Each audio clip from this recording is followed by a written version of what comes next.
خدا نے ابراہیم کو یہ کہا تھا میں وہ ملک تجھے دکھاؤں گا، اس ملک میں لے کر آیا ہے، اور ملک کو بعد میں دکھایا ہے، پہلے اس نے اپنا آپ اس پر ظاہر کے دکھائی دے کر، یہ بائبل مقدس میں لکھا ہے۔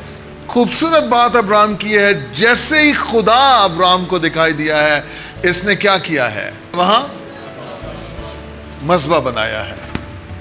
اس نے کیا کیا ہے؟ مذبح بنایا ہے، قربان گاہ بنائی ہے، جہاں قربانی چڑھائی جائے، جہاں پر دعائیں کی جائیں، جہاں بخور جلایا جائے۔ اس نے قربان گاہ بنائی ہے۔ میں خدا کی شکر گزاری کرتا ہوں کہ اس وقت سوشل میڈیا نہیں تھا، ورنہ اس نے لائیو ہو جانا تھا اور اس نے کہنا تھا یہاں ابھی خدا مجھے نظر آیا ہے، اور اس کے بعد وہاں کچھ نہیں ہونا تھا۔ خدا تو نظر آیا اور چلا گیا، لیکن اس کی ویڈیو کو پتہ نہیں کتنے بلین ویوز مل جانے تھے، بٹ آؤٹ کم کیا ہونا تھا؟ میں خدا کی شکر گزاری کرتا ہوں کہ یہ سب چیزیں بائبل مقدس میں لکھی گئی ہیں۔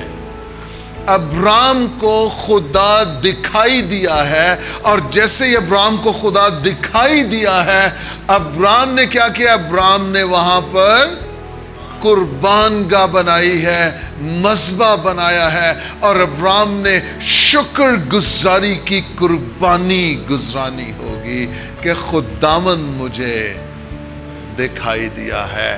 ہیلیلویا۔ میں آپ کو بتاؤں، کچھ چیزیں ہم پیشگی بھی کر سکتے ہیں۔ پیشگی یہ، ابراہیم نے تو قربان گاہ تب بنائی جب خدا ابراہیم کو نظر آیا، لیکن میں آپ کو انکریج کرنا چاہتا ہوں، حوصلہ افزائی کرنا چاہتا ہوں، آپ جا کر اپنے گھروں میں مذبح بنا لیجئے۔ بے شک ابھی تک آپ کو خدا نظر نہیں آیا، میں آپ کو گارنٹی دینا چاہتا ہوں، ایک دن آئے گا جب وہاں پر مسلسل دعائیں ہونا شروع ہو جائیں گی، آگ جلنا شروع ہو جائے گی، اور خدا آپ کے مذبح پر، آپ کے کمرے میں آپ کو وزٹ کرے گا، آپ کو نظر آئے گا۔